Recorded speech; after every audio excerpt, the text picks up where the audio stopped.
Now, what is your gaming setup like? Do you have a, well, we can see you have a huge TV, but other than that, what do you lounge on while you're playing the Xbox? I'm just lounging on my couch, a lot like my setup video. I mean, the couch that I'm on now is a little bit more festive, but other than that, yeah, man, I'm just sitting on my couch. I'm still on the same TV.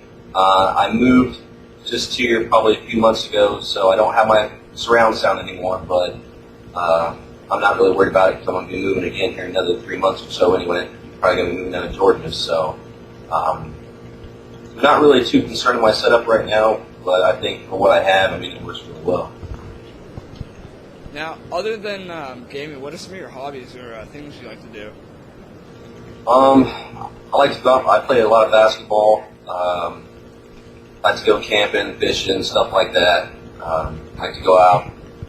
Try and go out at least once every couple of weeks, go party, hit the local bar scene, or, Make a public whatever. appearance as zzirGrizz. Yeah. My little nephew's just got baseball, so I've been going to a lot of his baseball games and stuff. It's pretty cool.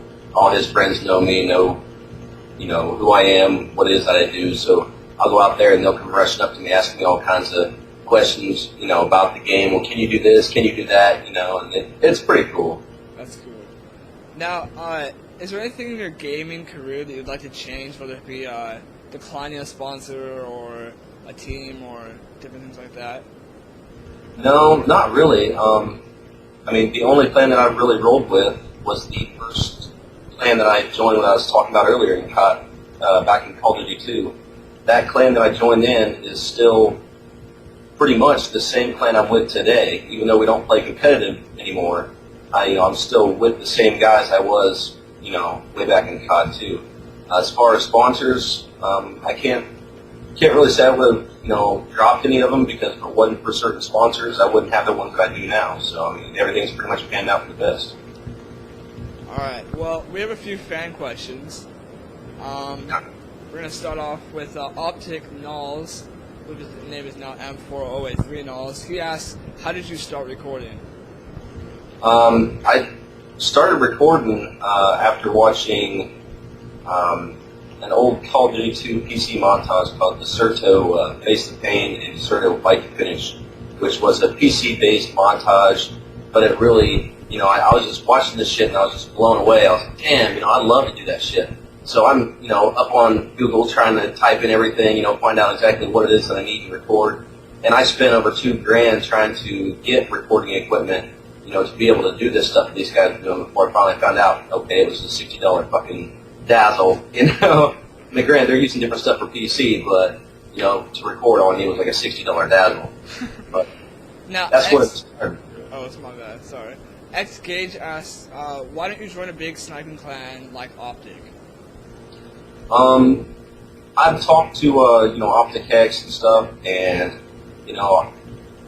he would be more than happy to have me on the team, I'm sure, as well as the other guys. I've talked to them, I've talked to him.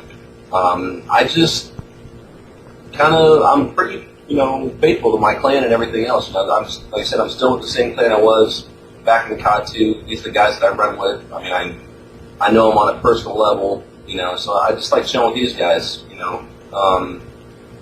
Optic, I mean, I'm sponsored by Optic, even though I'm not in their clan. I'm still affiliated with them, so I don't know. I don't really feel a need to be in a major sniping clan. Now, Ecstasy asks, how did you create or find the G-Shot from Call of Duty 4? That originated on Call of Duty 4 when the beta first came out. I was playing with the default M40 sniper rifle. Of course, it had deep impact on it. And I just no-scoped through a wall and got a headshot, through the wall in vacant. I'm like, what the hell was that? So I started playing around the rest of that game. I mean, I had a fucking horrible score, but I was just playing around with it, and I was almost obsessed with it for the next 2 days. I did everything I could. I was switching weapons. I was trying to, throw grenades or stuns or trying to figure out what was causing this to sometimes go to center and other times it would just kind of fly off at a 45-degree angle. And after about 2 days, I had figured it out. It's all on timing on where you stopped and moved and shot and coordination with your crosshairs. So. Now, Acid Quickscope asks, what sensitivity do you play on and why? I used to play on 7. I just switched to 8 sensitivity about a week ago. The reason I play on a higher sensitivity is 2 reasons. One, I got a big ass TV, so I can afford to move pretty quick. I can still catch movement out of my eye because the players are so big. It's easy for me to catch that movement even on a fast sensitivity. The other reason being that I'm a sniper 99% of the time. So if there's a guy, like 15 feet away from me, I want to be able to pull up my scope and be able to, follow him in my scope and be able to still pop him, which, like a 2 sensitivity, you have to unscope, go in front of him, lead him a little bit, and then take your shot. So. Now, I Pure Blaze asks, what do you look for in a montage? A perfect montage. A perfect montage. Wow. I don't think there is one, but the number one thing I'll say that people miss is the music. They will not sync the music with the gameplay. Editing, you can kind of give or take depending on your shots. If you have like really crazy, insane shots, awesome streaks and stuff, you don't need crazy ass editing. That's what a lot of people I think liked about the Matrix, was the variety and everything else. And it did have some good editing, but it wasn't in the middle of the gameplay, like chopping it all up. But yeah, the number one thing, sync your music with your gameplay, spend some time on it, even if you're going to do mild editing, you know what I mean?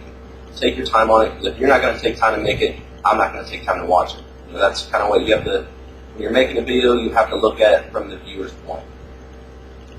ZSWATX asks, do you think that your name will live on after you're done playing? I would like to think so, you know what I mean? I had taken a break there. I took a break for almost 2 months, and when I came back, it was like I never left, you know what I mean? So, I was still getting messages constantly all the time, and yeah, I think it'll live on for a long time. I think people label certain shots after me. I don't do it myself. I don't put myself on a pedestal, but some people do, so yeah, I think it would. Now this question is, when is your next montage coming out? When is your new montage coming out? We haven't set a release date as of yet for the Matrix Reloaded. I have, right now, I think I have 148 high-definition clips, and Urban Sniper's will be doing the editing throughout the gameplay. Of course, Grizz is going to throw in some 3D effects and animation. He's probably going to be doing the intro and stuff. This is all going to take a little bit of time. Like I said, I'd like to have about between 200 and 250 clips. So before we actually start going with the final product, the final video itself will be going to Machinima. So we're going to have to kind of take a downgrade, on the music for the copyright issues and stuff. But what we're going to end up doing is, after it's been out on Machinima for a couple months, we're going to bring it back to my YouTube page. We're going to redo part 1, part 2, and then we will have some clips set up that I'm going to save, and I'll put those on the file front and let somebody out there on YouTube edit them, and then whoever has like the best, the best editing that I see fit for the actual video that actually corresponds with everybody else's part, then he will get credit for that, and that'll actually be part 3 of the Matrix, and we're going to call that the Matrix Reloaded remix. So you're going to have a little bit of a competition for... yeah, it'll be a little bit of competition, get the community involved and stuff like that. I think, because people constantly do that stuff with a lot of my videos. They'll record it, throw in their own music, they're like, well, this is what I think it would have looked cooler if they would have done this. So when we do this Matrix Reloaded remix, that'll give them that chance. At least one person. Now, this is kind of already out. People were asking for a preview earlier. We got the preview out, kind of leaked. Yeah. But, what do you think about your preview? Do you think that's a good showing of what we're in for? Yeah, it's like I said, it's not a preview. It's not. Yeah. I told Urban, I don't want him to put a lot of effort into editing because I wanted people to know that that's not the official preview. When the official preview comes out, you're gonna fucking know it. You know what I mean? But that's just some things to look forward. To look for.